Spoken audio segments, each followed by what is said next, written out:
ഉണ്ണിയമ്മേ കുമ്പടി വന്നു. Hema committee report പുറത്തു വന്നു. ഞങ്ങൾ വായിച്ച് ഞങ്ങളുടെ ഒരു അറിവ് വെച്ച് അതിൽ നിന്ന് മനസ്സിലാക്കിയെടുത്തോളം കാര്യങ്ങൾ വെച്ച് ഞങ്ങൾക്ക് ആ റിപ്പോർട്ട് വളരെ സ്വാഗതാർഹമായിട്ടാണ് തോന്നിയത്. കണ്ണീര് തുടച്ചിട്ട് കുറച്ചുകൂടി വിശ്വസിക്കാൻ തോന്നുന്നു. 40 വർഷമായിട്ട് സിനിമയിലുള്ള ഒരാളാണ്. ഇങ്ങനെ ഒരു റിപ്പോർട്ട് വന്നപ്പം സ്വാഗതാർഹം എന്നതിനപ്പുറം ഒരു ഞെട്ടൽ ഉണ്ടാക്കിയോ? ഇപ്പോഴും എന്റെ ഞെട്ടല് മാറിയിട്ടില്ല വൈദ്യരെ.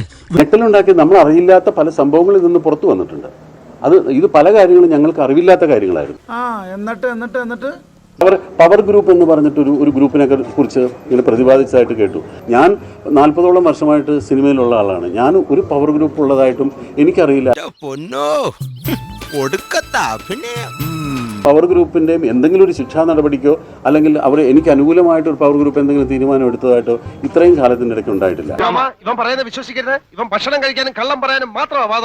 ഈ കമ്മിറ്റി രൂപീകരിച്ചതിന് ശേഷം ഇതിന്റെ ഫൈൻഡിങ്സ് വെച്ചിട്ട് അവരുടെ റെക്കമെൻഡേഷൻസ് വെച്ച് ഒരു ചർച്ചയ്ക്ക് വേണ്ടിയിട്ട് ശ്രീ സജി ചെറിയാൻ ഒരു 2 വർഷം മുമ്പ് ഞങ്ങളെ ക്ഷണിച്ചിട്ടുണ്ടായിരുന്നു. അപ്പോൾ അന്ന് ഞാനും ഇടവേള ബാബുവാണ് അതിൽ പങ്കെടുക്കാൻ പോയത്. ഓഹോ, അപ്പോൾ അങ്ങനെ ഒരു സംഭവം ഉണ്ടായിരുന്നല്ലേ?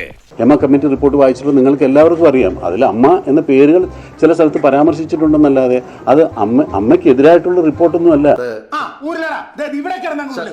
ഇപ്പൊ പറഞ്ഞു ഈ അമ്മയുടെ പരിപാടി കൊണ്ടാണ് 2 ദിവസം വൈകിയത്. 2 ദിവസം കഴിഞ്ഞ് ഈ പരിപാടി മൂലം 2 ദിവസം സാവകാശം എടുത്ത് ഇത് വടി കൊടുത്ത് അടി വാങ്ങുന്ന പരിപാടിയാണല്ലോ ബാബു. പഠിച്ച് ഞങ്ങൾ 2 ദിവസം കഴിഞ്ഞ് പ്രതികരിക്കാമെന്നല്ല എന്ന് പറഞ്ഞത്. അത് ഞങ്ങൾ ഒരാഴ്ച കഴിയട്ടെ, ഒരാഴ്ചക്കകം നമ്മൾ നോക്കട്ടെ എന്നുള്ള രീതിയിൽ അലസമായ മറുപടിയാണെന്ന് പറഞ്ഞത്. പിന്നെ ചൂടാണ്ട് AC ഒന്നും ഇല്ല. അതിനിടയ്ക്ക് ഈ റിപ്പോർട്ട് പുറത്തു വന്നു. ഇതെന്താണെന്ന് പോലും മനസ്സിലാക്കിയില്ല. വാർത്തയിൽ റിപ്പോർട്ട് പുറത്തു വരുന്നു എന്ന് പറയുന്നു. അതിനൊരു സാവകാശം ചോദിച്ചാൽ എന്താണ് തെറ്റ്? എന്റെ വേളാങ്കണ്ണി മാതാവേ, ഇവന് കുറച്ചു ബുദ്ധി ഉണ്ടായിരുന്നെങ്കിൽ മന്ദബുദ്ധി എന്നെങ്കിലും വിളിക്കായിരുന്നു. അതും ഇല്ലാതായി. 2 വർഷം മുന്നേ മന്ത്രി വിളിച്ച് ചർച്ച നടത്തിയതല്ലേ, അപ്പൊ ഇതിനെ കുറിച്ചൊന്നും അറിയില്ലായിരുന്നു. അപ്പോൾ കിട്ടിയ മുതലും പലിശ ചേർത്ത് കിട്ടി. ആരും കണ്ടില്ല. വാ, എല്ലാവർക്കും സന്തോഷമായല്ലോ. എനിക്ക് സന്തോഷമായി. എല്ലാവർക്കും പിരിഞ്ഞു പോവാം.